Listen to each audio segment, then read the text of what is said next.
আপনি নিতে পারেন। অনেক সময় দেখা যায় যে আমরা যারা প্রাপ্তবয়স করে ঘরের ভিতরে জুলুম হয়, যেমন ভাই বোনদের ভিতরে জুলুম হয়। যখন বাবা বের হয়ে যায় তখন কি করে বোনকে ঠকায়, বাবা মারা গেলে বোনকে ঠকায়, বোনকে ঠকিয়ে নিজের বোনের সম্পত্তি নিজের নামে নিয়ে যায়। অথবা বাবা যখন ওই সরকারের আয়ত্তে থাকে, নেতৃত্বে থাকে, অধীনে থাকে, কি করে বাবাকে সুন্দরভাবে বুঝিয়ে বুঝিয়ে আপনার সম্পত্তি নিজের নামে নিয়ে যায়।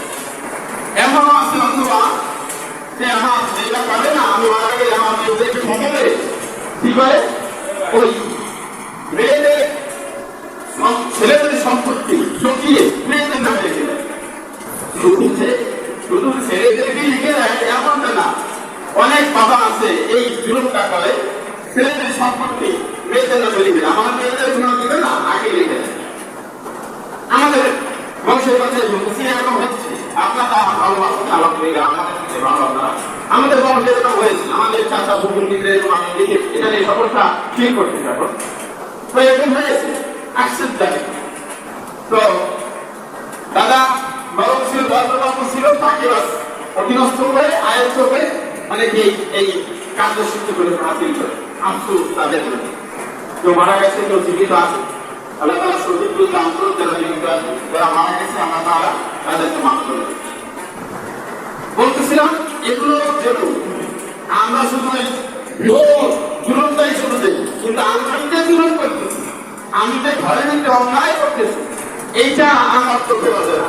আমি বড়টাই আগে আছি, আমি নিজেকে সংশোধিত করি যে আসলে আমি কতটুকু জুলুমবাজ, আমি অত্যাচার করি না। আমাকে কেমন করে আমাকে জালে দিয়ে কাতারে দাঁড়াতে হবে কিনা। আল্লাহ তাআলা যেখানে বলছেন আল্লাহ তাআলা পছন্দ করে না শুধু জালিম থেকে পছন্দ করে না। শুধু তাই নয়, আল্লাহু লা ইয়াহদিল কওমাল যালিমিন, আল্লাহ জালিম সম্প্রদায়কে সৎ পথ প্রদর্শন করে না। আল্লাহ জালিমদেরকে কখনোই হিদায়াতের রাস্তা দেখাবেন না।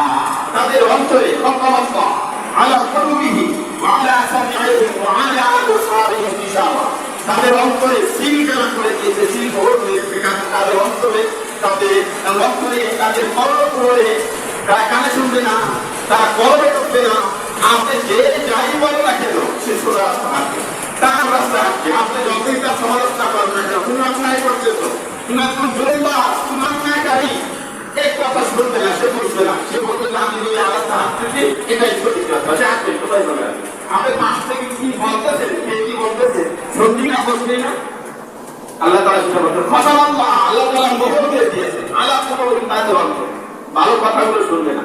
যে আমি যে অন্যায় করতেছি, আমার যে প্রতিবাদ হচ্ছে, আমাকে যে মানুষ ভালোবাসে দেখে আমাকে সঠিক রাস্তা পাল্টে দিচ্ছে, আমার গৃহেও একটা জীবন করেছে, আমার যার কোনো শেষ নাই, সেই রাস্তার কথা আমাকে স্মরণ করিয়ে দিচ্ছে, আমি সেটা থেকে গাফিল হয়ে ভুলে গেছি। জালিমরা স্বাভাবিকভাবে দেখতে পায় যে সফল হয়, স্বাভাবিকভাবে দেখতে পায় যে তারা কিছু কার্যসিদ্ধ করে, তারা সাময়িকভাবে কিছু সফল হয়, কিন্তু কোরআনে কারিমে বলতেছে তারা কখনোই সফল হবে না। ইন্নাহু লা ইউফলিহুল যালিমুন, জালিমরা কখনো সফলতা পেতে পারবে না। আমরা দেখি অনেক সময় আমাদেরকে ক্লাস করে, আমি একেবারে ক্লান্ত হয়ে পড়ি, আমার জীবন, আমার দুর্দশা আমার এমন ভাবে ক্লাস করে ফেলেছে, কিভাবে সমাজ আমার দিকে চলে গেছে, রাষ্ট্র প্রশাসন আমার উল্টে যাচ্ছে, তাহলে আমার অবস্থা কি হবে? সব ব্যক্তি আমি করতে যাচ্ছি, আমি কি মনে হচ্ছে আছে কিনা, অর্থাৎ এরকম হতাশাগ্রস্ত বলে